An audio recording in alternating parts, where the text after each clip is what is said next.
Salmos capítulo número 35 dice la palabra de Dios así, el verso número 15. Pero ellos se alegraron en mi adversidad y se juntaron contra mí gentes despreciables. Y yo no lo entendía, me despedazaban sin descanso, como lisonjeros, escarnecedores y truhanes, crujieron contra mí sus dientes. Verso 17. Señor, ¿hasta cuándo verás esto? Rescata mi alma de sus destrucciones, mi vida de los leones. Te confesaré en grande congregación, te alabaré entre numeroso pueblo. Queridos hermanos, el día de hoy estamos estudiando y continuamos el estudio del libro de los Salmos. Hay una riqueza grande en estos salmos, pero en algunas ocasiones, como hoy, no tenemos el tiempo necesario para estudiar todos los versículos. Hoy solamente nos vamos a enfocar en estos pocos versículos que hemos leído desde el verso número 15. Y estamos viendo a un varón de Dios que está sufriendo, y está sufriendo por los enemigos. Es tal el sufrimiento que tiene este varón, él mismo no entiende por qué. Él les paga con bien y ellos le pagan con mal. Si tú lees previamente en el verso 11, mira cómo este hombre respondía. Dice, se levantan testigos malvados de lo que no sé, me preguntan. Me devuelven mal por bien para afligir a mi alma. Pero yo, cuando ellos se enfermaron, me vestí de cilicio, afligí con ayuno mi alma, y mi oración se volvía en mi seno. Como por mi compañero, como por mi hermano andaba. Como el que trae luto por madre enlutado me humillaba. Si prestan atención a lo que hemos estado mencionando, hermanos, ustedes se dan cuenta de que este varón les está pagando con bien, pero ellos le están pagando con mal. Él está en luto porque estos hombres están sufriendo, pero no es así como ellos le pagan. Y es esto, hermanos, lo que vamos a estar viendo y estudiando el día de hoy. Cómo este salmista, en medio de esta aflicción y en medio de este dolor, él está clamando a Dios. ¿Cuál es la reacción de este varón ante esta aflicción y ante este dolor? Él está clamando, él genuinamente está buscando que se haga la voluntad de Dios.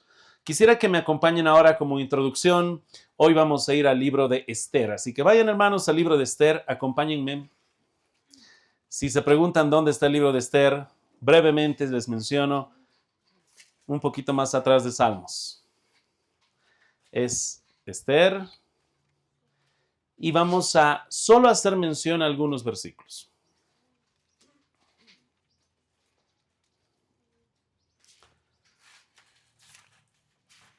Esther capítulo número 1.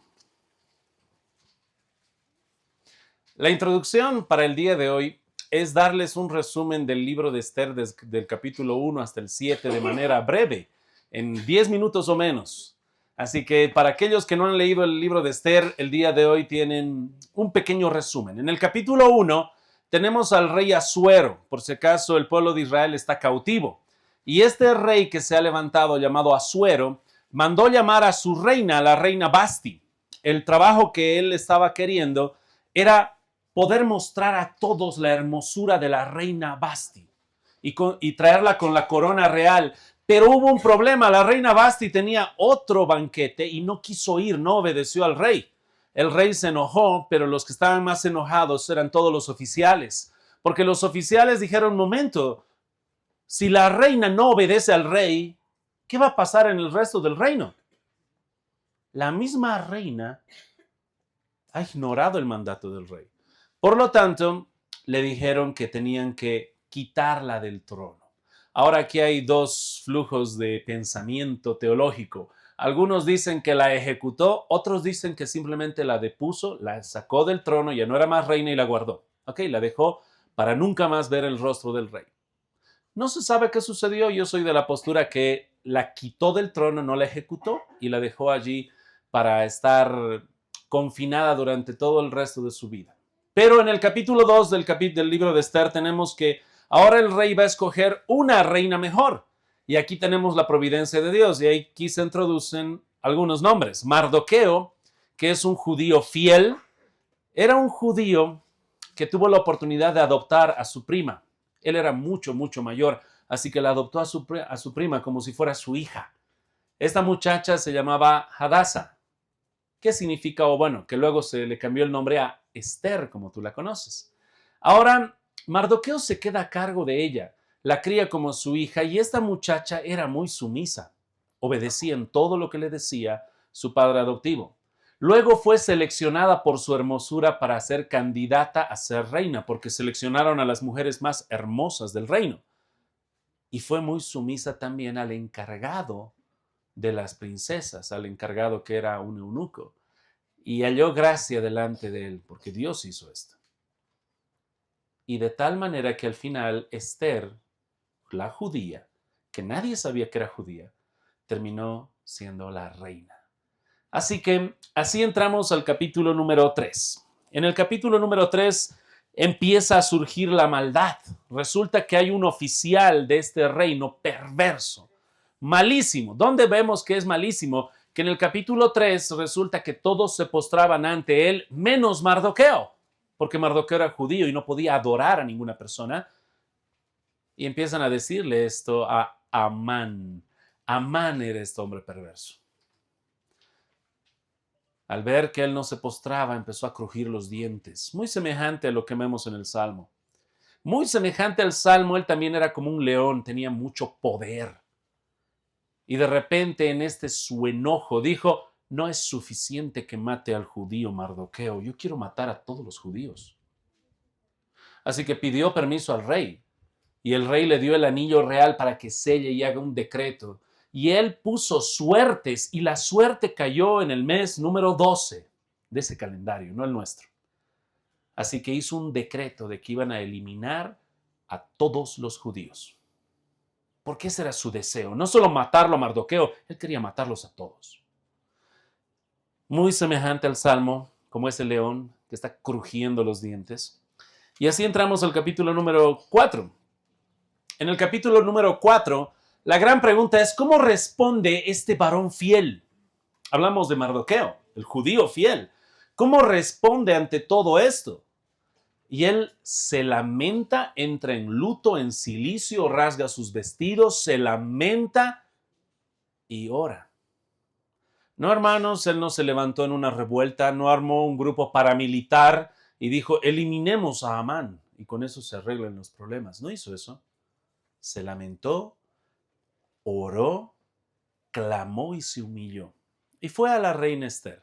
No la podía ver en persona, así que ahí hubo un mensajero de por medio, donde ahora Mardoqueo le decía a la reina Esther, tú tienes que interceder por nosotros al rey. Por algo Dios te ha puesto ahí. Y Esther al final le dice, oren por mí y ayunen 3 días. Y después yo entraré delante de la presencia del rey. Porque obviamente hay una ley que nadie puede ir al rey si el rey no le llama. Y si yo voy, me pueden ejecutar y puedo morir. Pero ¿sabes qué dice Esther? Oren, ayunen 3 días. Y luego voy a ir. Y si he de morir, pues, ¿cómo era? Y por eso se la conoce la reina Esther como muy valiente. Eso es lo que sucedió en el capítulo número 4. Y en el capítulo número 5 vemos que Esther va y halla gracia delante del rey. El rey le dice, reina, pídeme lo que tú quieras y te lo voy a dar. Y este era el momento clave para que Esther diga todo, ¿verdad? Pero no. Esther, por posiblemente la oración, tenía una estrategia. Le dijo, quiero que vengas tú y Amán a un banquete. Así que ahora se siente Amán, el enemigo de los israelitas, como que con mucho orgullo. La reina ha pedido un banquete para el rey y para mí. Es que soy especial. Y en este banquete el rey le dijo a la reina, ¿qué quieres? Pídeme lo que quieras y te lo daré. Y la reina le dice, ¿sabes qué quiero? Quiero otro banquete. Y en ese otro banquete te voy a decir mi petición. Y así se fue Amán después del primer banquete, el enemigo de Dios, el enemigo del pueblo. Y otra vez en el camino vio a Mardoqueo y estaba ardiendo de rabia porque le faltaban todavía meses de ejecutarlo. Llegó a su casa y empezó a alardear a toda su familia de sus riquezas, todo lo que tenía, sus hijos adultos, todo lo que tenía, Pero les dijo, pero todavía estoy con tristeza y rabia porque sigue vivo Mardoqueo. Y su esposa, llamada Ceres, que se nota que no era una buena mujer, le dijo, ¿por qué no preparas una horca de 50 codos y ahí lo vas a ahorcar cuando llegue el tiempo? Y él dijo, buen consejo, querida esposa. Y empezó a hacerlo así. Después de eso, hermanos, que vemos todo este problema, mientras tanto el rey estaba durmiendo. Y mientras él dormía no pudo, tuvo un insomnio. Todo está bajo el control de Dios, hermanos. Amén. Incluso hasta el insomnio del rey. El rey no podía dormir. Así que, como no podía dormir, dijo, ¿qué mejor estrategia para dormir que leer las crónicas del rey? O sea, relatos, historias de todo lo que ha pasado en mi reino, cosas que se han anotado. Y en medio de todas esas crónicas, halló que hace unos años atrás lo querían matar. Había una confabulación de unos eunucos que querían matarlo, pero hubo un varón que los denunció, así que salvaron el cuello del rey. Y en ese momento el rey mira y dice, ¿quién es este varón que me salvó la vida? Y le dijeron, ahí dice cuál era el nombre. Su nombre era Mardoqueo. Así que el rey dice, ¿y qué premio le dimos a Mardoqueo? ¿Qué hicimos por él? Y le dicen, no hicimos nada. No. Esto no puede pasar así. Me salvó la vida. Hay que hacer algo. Así que al día siguiente mandaron llamar a Amán, el enemigo de los judíos. Se presentó delante del rey para decir, Señor rey, dame la vida de Mardoqueo, lo quiero eliminar. ¿No? Era su petición de Amán. Pero el rey se le adelantó y le dijo a Amán, el enemigo de los judíos, Amán, quiero pedirte un consejo. Hay un hombre que quiero honrar muchísimo. ¿Qué me recomiendas que haga para honrarlo? Y este hombre perverso Amán, al escuchar eso, dijo, seguramente el rey me quiere honrar a mí. ¿A quién más va a querer honrar si no es a mí? Oh rey, yo digo que al hombre que tú quieras honrar, se le coloque la corona del rey, se le suba en el caballo del rey, se lo vista con la ropa del rey y se proclame por toda la ciudad haciéndolo pasear. Esto se hará al hombre que el rey quiera honrar. Y en ese momento el rey le miró a Amán, el enemigo de los judíos, y le dijo, haz todo eso que has dicho al pie de la letra, no omitas nada. Y en el momento que Amán estaba diciendo, amén, dijo el rey, haz eso a Mardoqueo.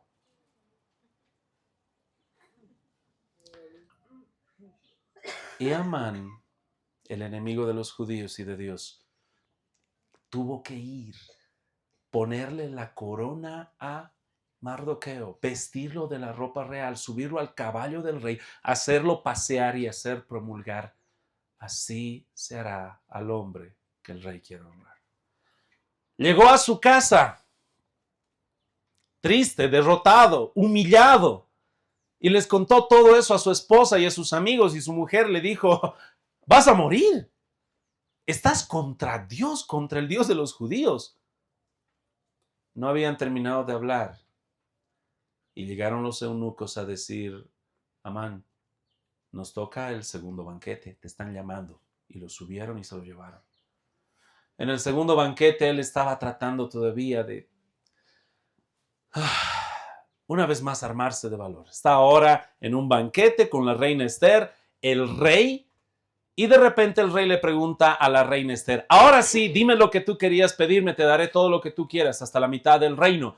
Y la reina Esther le dijo, rey, te quiero pedir algo, quiero la vida mía y la vida de mi pueblo, porque hay un hombre perverso que quiere matar a todo mi pueblo. Si fuéramos esclavos, si fuéramos siervos, no me quejaría, pero nos quieren eliminar a todos y me quieren matar a mí. Y el rey enojado dijo, ¿quién es ese perverso que quiere matar a tu pueblo y quiere matar a mi reina? Y la reina dijo, lo tienes aquí, es Amán. Amán no sabía que Esther era judía. Dice que casi se cae, sorprendido, espantado. El rey estaba molesto y salió brevemente a tomar algo de aliento.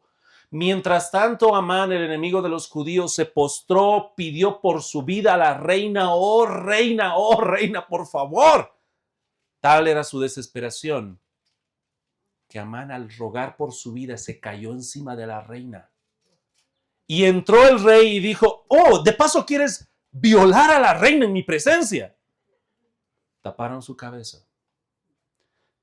Y uno de los eunucos dijo casualmente, oh rey, por si acaso este hombre Amán hizo preparar una horca de 50 codos para ahorcar a Mardoqueo. A Mardoqueo, el que salvó mi vida. Llévenlo ahora mismo y ahórquenlo allí. Y así murió. Tengo una pregunta, hermanos. En medio de todo esto que hay poder militar, decretos, anillos, reyes, ¿cuáles fueron las armas de la milicia de Mardoqueo, de la reina Esther? ¿Qué armas usaron? ¿Levantaron una milicia? ¿Hicieron un boicot? ¿Un grupo de asesinos experimentados? ¿Saben qué, hermanos? Fue oración, clamor, oración, y en medio de los recursos que Dios les había dado, ellos actuaron. Y Dios los bendijo. Esa es la introducción que tenemos ahora para el Salmo número 35, hermanos, que quiero que regresen. Ya que lo que estamos viendo es eso, hermanos. Verso 15, pero ellos se alegraron en mi adversidad, se juntaron contra mí, gentes despreciables, y yo no lo entendía. Y me despedazaban sin descanso como lisonjeros. Escarnecedores y truhanes crujieron contra mí sus dientes. Este no solamente es el caso de Mardoqueo y Amán, este es el caso de Cristo Jesús y todos sus enemigos, y este es el caso de todos los creyentes y las personas que van a ir en contra del pueblo de Dios. ¿Qué es lo que debemos hacer, hermanos? La palabra de Dios nos va a dejar muy en claro que nosotros como creyentes pagamos el mal ¿con más mal? ¿Pagamos el mal con bien? No lo digo yo, lo dice la Biblia.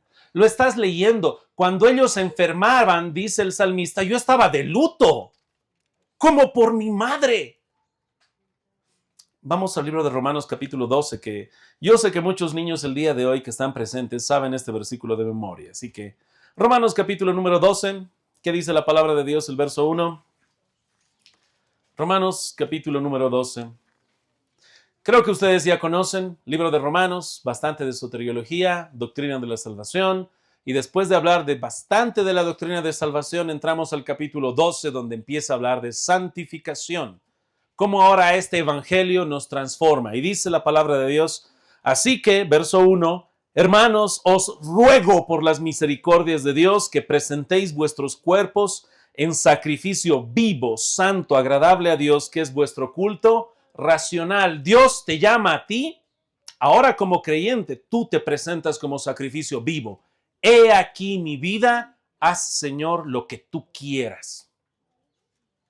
Amén. ¿Y sabes qué habla el capítulo número 12? Nos habla de unidad entre hermanos, diversidad de dones y que en esa diversidad tenemos que andar unidos.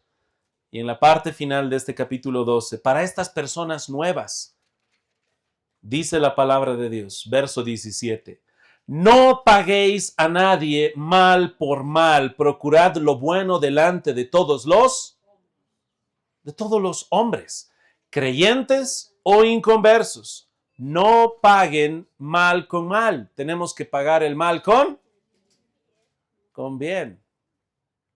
Eso es lo que Dios nos pide.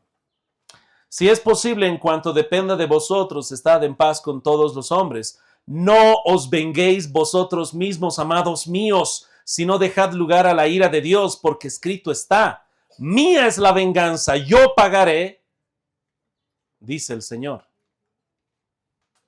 Así que si tu enemigo tuviere hambre, dale de comer. Si tuviere sed, dale de beber, pues haciendo esto, ascuas de fuego amontonarás sobre su cabeza. Hermanos, nuestra milicia, estas son nuestras armas. Nos hacen mal, tenemos que pagar con. Pero hay una mala noticia aquí, hermanos, y esto ya tenemos que reconocer. Eso es en nuestra naturaleza espiritual. Nosotros nacemos hijos de Adán, hijos de Eva. Queremos vengarnos. No queremos pagar con bien, queremos pagar con mal. Y en esta tierra, hasta que Dios nos glorifique, todavía tenemos esa naturaleza, esa inclinación a que si nos hacen mal, paguemos con mal, por nuestra torcida y podrida naturaleza pecaminosa. Hermanos, hace unos años atrás, antes de que esté trabajando como pastor, creo yo, estaba hablando con un niño. Tú sabes que los niños son muy honestos, a veces demasiado honestos. Y di un mal consejo. Desde ya les adelanto, niños que están aquí, no hagan esto. Yo era creyente, pero hubo un niño muy querido que me dijo, tío, aunque yo no era su tío, pero de cariño me dijo, tío, si en el colegio me están pegando, ¿qué debo hacer? Otros niños. Mira, no pelees con ellos. Quéjate a tu profesora. Dile a tu profesora, me están pegando. Pero ¿y si me pegan? Y me pegan. Y hasta que vaya a hablar me están pegando. ¿Qué hago? ¿Cómo me defiendo? Y la verdad, hermanos, yo no quería decirle, dale un derechazo, un izquierdazo. Pero erré. Le di un mal consejo. Repito, le di un mal. Mi mal consejo fue decirle, ¿sabes qué? Si te están realmente queriendo golpear y tú todavía no puedes ir a hablarle a tu profesora, ¿sabes qué haz? Y les repito, hermanos, una vez más, esto está mal. Le dije, le miras y le escupes en su cara.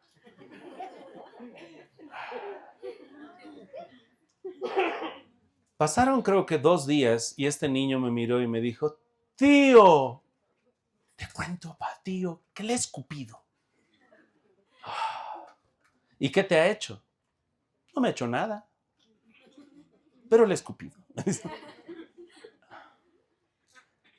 Es esa naturaleza, hermanos, que tú y yo nos reímos de un niño que hace esto.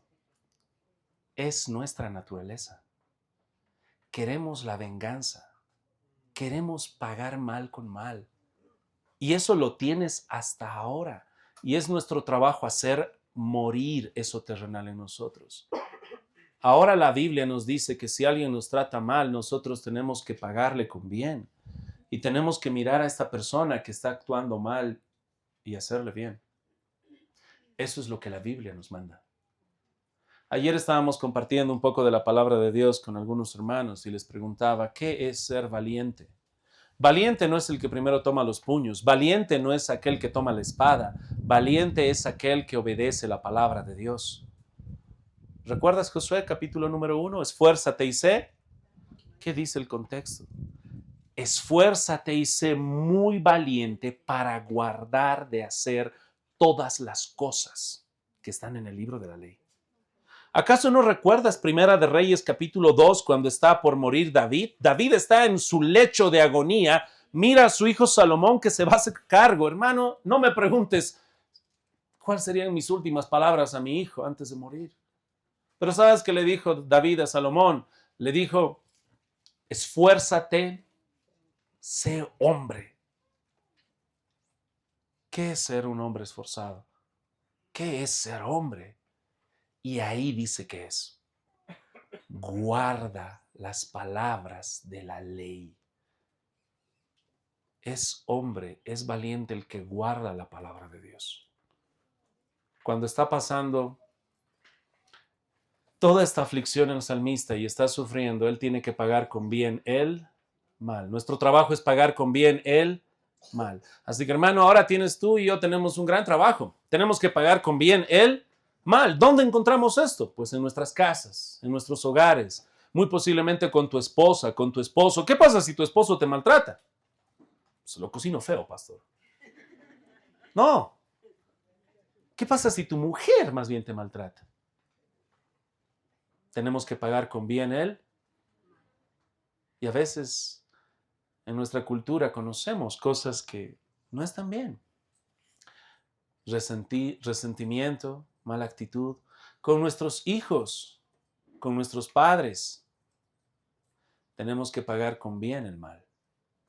En nuestro trabajo, con nuestros compañeros, en nuestra iglesia, con otras iglesias, con otras personas.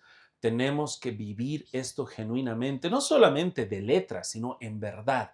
Tenemos que pagar con bien el mal. Eso es lo que la palabra de Dios nos va a estar marcando. Así que, hermanos, hay mucho trabajo para realizar, porque Dios obra a través de todas estas cosas. La semana pasada les terminé mencionando de una persona que odiaba a los cristianos. Ahora no tenemos a Amán, tenemos otro personaje que está en contra de los cristianos, que era Saulo de Tarso. ¿Recuerdas? Él estaba muy enojado contra los judíos, contra los cristianos. Tanto que se nos dice en el libro de Hechos capítulo 9, si puedes ir, hermano, Hechos capítulo 9, Pablo, antes de ser Pablo, siendo Saulo, estaba enojado contra los cristianos y quería eliminarlos. Así que pide permisos para poder ir a otra ciudad y realizar su persecución. Y dice en Hechos capítulo 9, verso 1, Saulo, y esto es muy importante, hermanos, dice Saulo, respirando aún amenazas y muerte contra los discípulos del Señor, vino al sumo sacerdote y le pidió cartas para las sinagogas de Damasco, a fin de que si hallase algunos hombres o mujeres de este camino, camino con mayúscula, hablando de los que siguen a Cristo, los trajese presos a Jerusalén. Pero la expresión, hermano, que está aquí es invaluable, porque nos dice cuánto odio tenía Pablo a estos cristianos. Dice, respirando aún amenazas y muerte contra los discípulos del Señor. Él estaba respirando amenazas y muerte. Él los odiaba con todas sus fuerzas. ¿Cuáles son nuestras armas, hermanos, de nuestra milicia? Eliminemos a Saulo. ¿Qué te parece? Está yendo camino a Damasco, una redada pequeña, y en el nombre del Señor lo eliminamos y lo mandamos a su juicio eterno. No. Clamor, oración de los apóstoles, dispersión, los creyentes se escaparon, se esparcieron, promulgaron el evangelio, clamaban, oraban. ¿Y sabes qué hizo Dios? Dios convirtió a ese enemigo Saulo en el que conocemos como ahora el apóstol Pablo a los gentiles. Porque Dios tiene otro tipo de milicia ahora. Transforma corazones. Y eso es lo que hizo con el apóstol, antes perseguidor. Es por eso, hermanos, que ahora nosotros oramos y clamamos porque Dios está convirtiendo personas, esas personas que tú ves enemigos. Muy posiblemente algunos de ustedes eran enemigos de los cristianos. Algunos de nosotros, gritando maldición contra los cristianos. Y ahora mira dónde estás, escuchando la palabra de Dios con tu Biblia, sumiso a Dios, valiente para obedecer su palabra, porque muy posiblemente tú eras el Saulo y eres el motivo de oración de otros. Y ahora estás aquí. Tenemos que orar para que Dios transforme esos corazones. Porque va a haber el final hermoso, ¿no? Donde estos enemigos se convierten en siervos de Cristo como Saulo o como Amán. Morirán como enemigos en sus pecados. Pero nuestro trabajo es orar y Dios va a orar. Segundo punto, hermanos, viendo un poquito más los siguientes versículos. Dice la palabra de Dios, verso 17. Sigue clamando el salmista. Mientras hay esta aflicción y dolor, Señor, ¿hasta cuándo verás esto? Esta, hermanos, es una pregunta retórica. El salmista sabe que Dios está mirando todo esto. Toda esta maldad, Dios la está mirando. Señor, ¿hasta cuándo? Sabemos que tiene un tiempo. Sabemos que tiene un propósito. Así como Saulo, sabemos que Dios tenía ya predeterminado desde antes de la fundación del mundo el camino a Damasco en el cual Dios iba a convertir el corazón de este Saulo para ser Pablo, el apóstol a los gentiles. Pero ahora el salmista está clamando, Señor, ¿hasta cuándo? Tú estás mirando todo esto. Y hermanos, cuando Dios mira todo esto, tenemos que saber que Dios no es de que está feliz expectando. Es como si estuvieras viendo tu ser más amado ser abusado y estás crujiendo los dientes esperando el momento adecuado. Porque la palabra de Dios nos deja eso también en claro. Si vamos rápidamente, hermanos, al Salmo capítulo 7, sabemos cómo está Dios delante de la maldad. Salmos capítulo 7, verso 11. Este es un versículo que no lo vas a hallar mucho en tarjetas de felicitación. No lo vas a hallar mucho en publicaciones de Facebook. No vas a encontrar gigantografías con este versículo, aunque quizás sería bueno que lo hagamos. Salmos capítulo 7, verso 11, dice: Dios es juez justo y Dios está airado contra el impío todos los días. Este será un versículo no muy popular, pero es la verdad. Al ver la maldad, Dios está airado con el impío todos los días. Si tú estás airado, Dios está infinitamente más airado. Pero hay un tiempo y hay un propósito, y el salmista está clamando a este Dios. Su primera acción de reacción es clamar a Dios. Y vas a ver esto en estos siervos de Dios. En medio de gran aflicción, en medio de dolor, su primera reacción es clamar a Dios. No te puedo revelar qué pastor, pero este pastor estaba diciendo algo muy curioso. Este pastor en Estados Unidos contaba que una vez en el depósito de la iglesia le hicieron una broma. Un jovencito se escondió, se metió en un lugar bien oculto y dijo este jovencito: le haré una broma al pastor. Todas las luces apagadas, el pastor en la oscuridad fue a buscar y este jovencito le agarró el pie al pastor, le jaló las patas, como diríamos. Y el pastor gritó: ¡guau! Pastor, era una broma. Pero luego este jovencito le dijo: pastor, disculpas por la broma, pero hay algo que me sorprendió. Yo lo hice asustar, pero muchísimo. Casi pienso que le va a dar un infarto. Pero no gritó ninguna mala palabra. Eso me sorprendió. Ni una mala palabra. ¿Cuál es tu reacción, hermano? Tu primera reacción cuando alguien te hace algo malo. ¿Cuál es tu primer instinto? ¿Sabes cuál es el del salmista? Señor, ¿hasta cuándo vas a mirar esto? Rescátame. No es contraatacar. A veces estamos pensando en eso. No sé si te has dado cuenta, cuando tienes un argumento con tu esposa, tu esposo, tus hijos, tu pariente, alguien que hay problemas, te están hablando y tú ya estás pensando: ay, ¿cómo le voy a responder? Ok, sí, esta es la estrategia.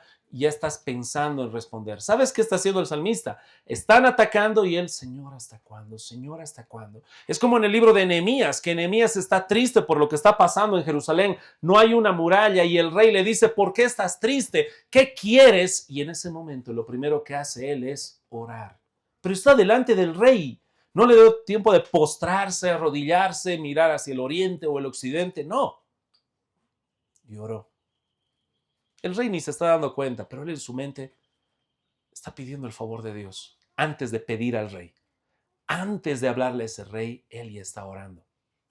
Y eso es lo que está haciendo el salmista, hermanos.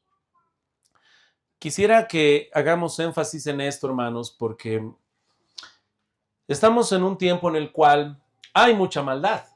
No vamos a negarlo.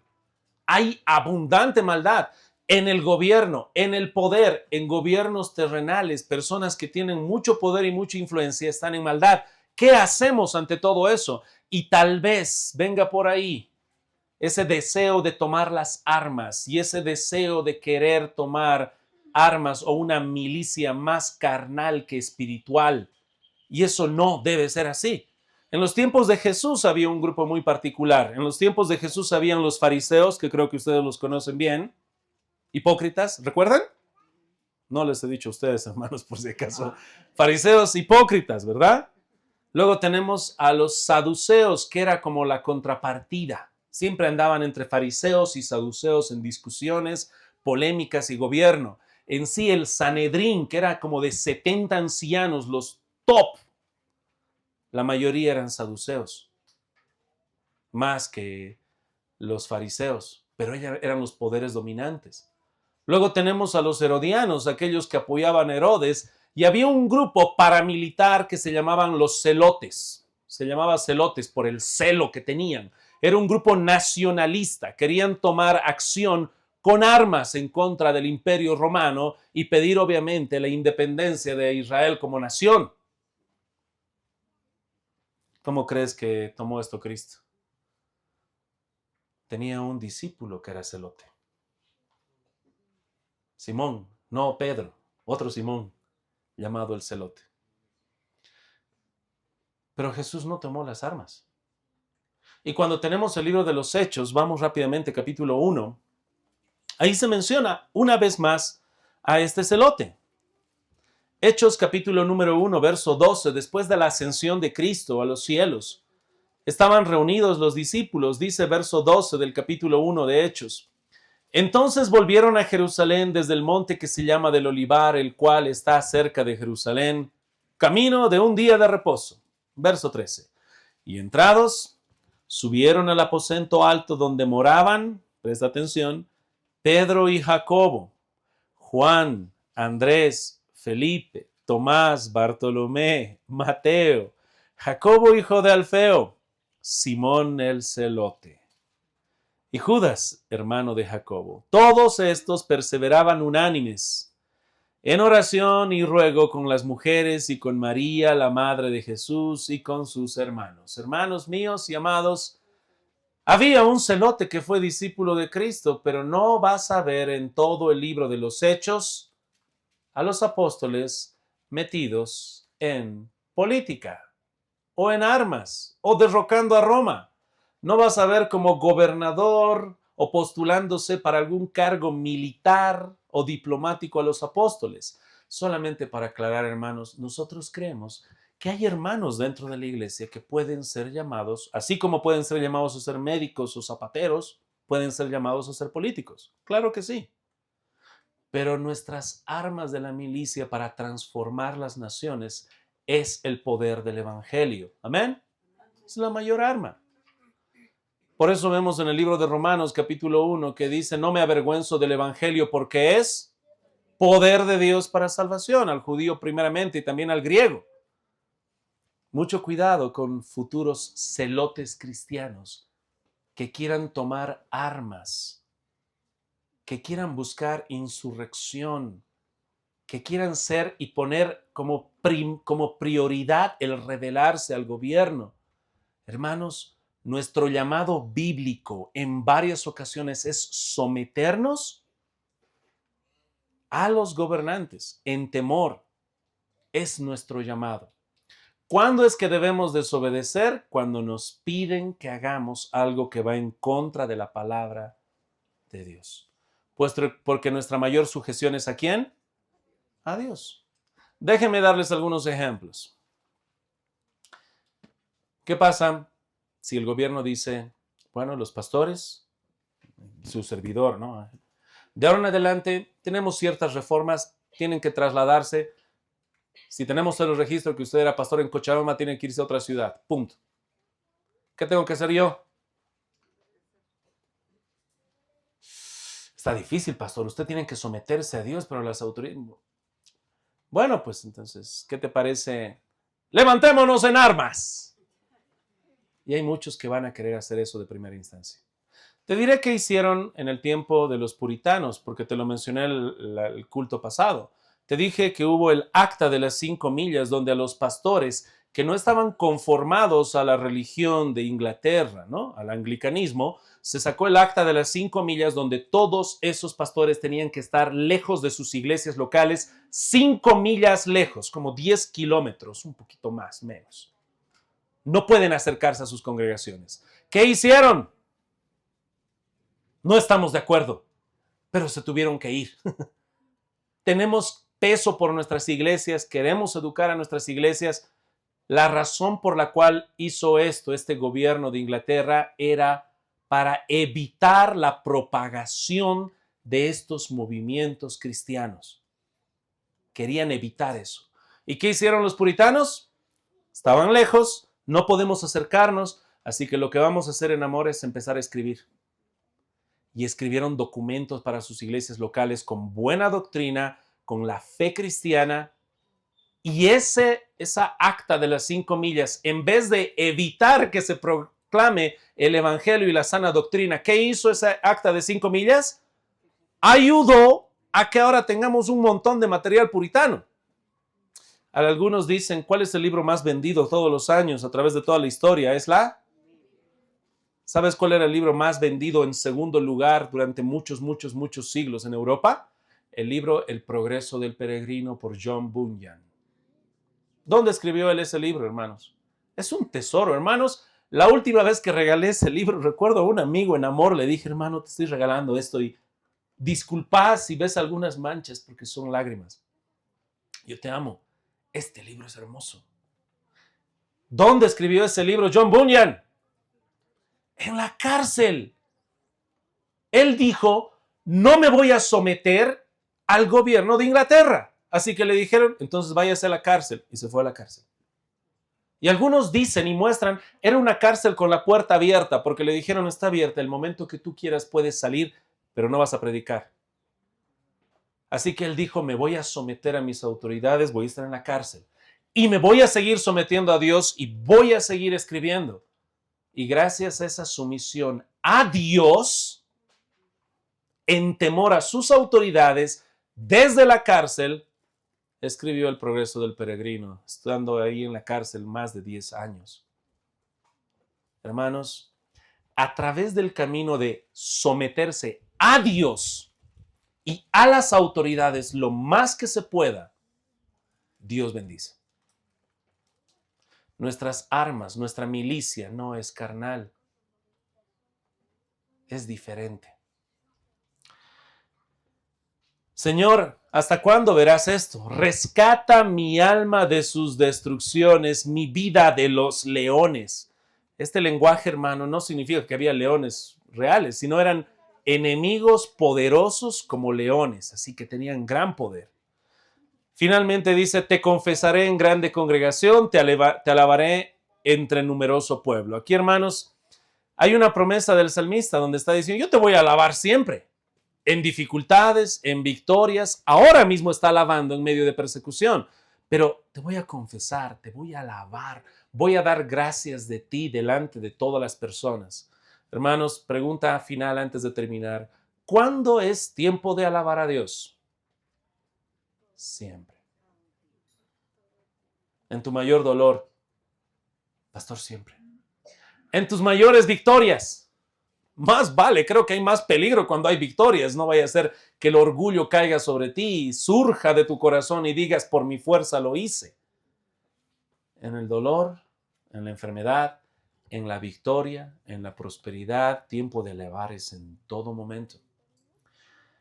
Y es así, hermanos, como tenemos estos salmos tan preciosos. En victoria, en derrota, en dolor, en aflicción, tenemos que alabar a Dios siempre. Y eso dice, ¿no? Te confesaré en grande congregación, te alabaré en medio de numeroso pueblo. Quisiera, hermanos, que vayan al libro de Esther brevemente para recordar las palabras de esta mujer muy valiente. En el capítulo número 4, verso 15, dice la palabra de Dios. Y Esther dijo que respondiesen a Mardoqueo, ve, reúne a los judíos que se hallan en Susa y ayunad por mí. Y no comáis ni bebáis en 3 días, noche y día. Yo también con mis doncellas ayunaré igualmente.